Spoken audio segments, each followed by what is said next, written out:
So ngayon gagawa tayo ng apoy para sa ating fireplace. Bubuksan muna natin ito. Ayan, ganito lang pagkabukas. Tapos ganon. So ganito sa ilalim ng fireplace.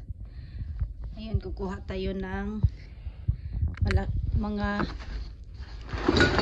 mga papel para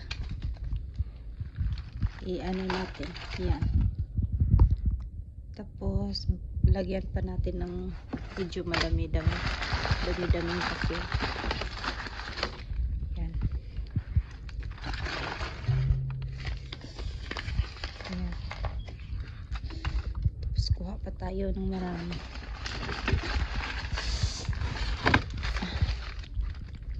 Ayan.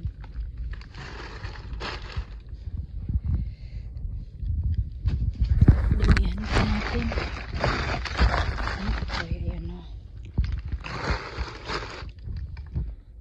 Tapos, tagyan natin ng mga maliliit na kahoy. Yan. Tagyan natin sa ibabaw.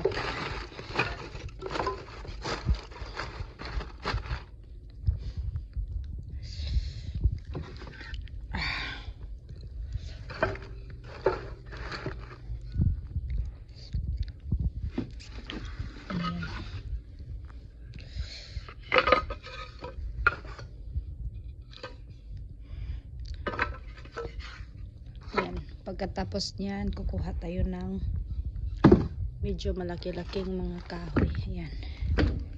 Lagyan natin ito sa baba. Ayan. Tapos dagdagan pa natin. Dagdagan pa natin ng mga kahoy. Ayan.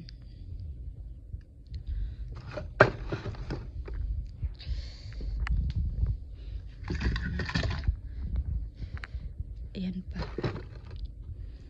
Isa pa. Ito natin yung isa.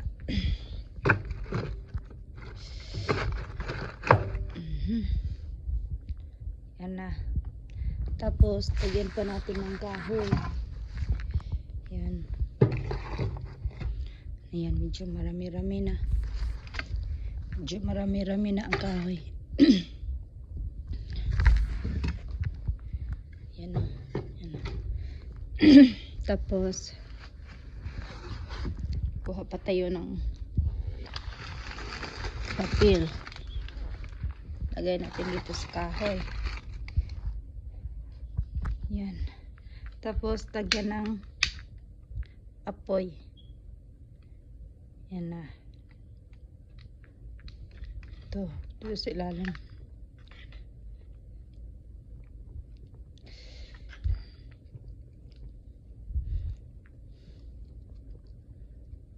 Ganito lang paggawa sa ano. Tapos isirado na natin ito. Isirado na natin. Ayan. Yan, ganun lang kadali paggawa sa apoy natin. Yan. Tapos ito, i-on natin to. Ganun. Para buong bahay lumamig na at makasave tayo sa gas. Kasi ang gas sobrang mahal. Salamat sa panood.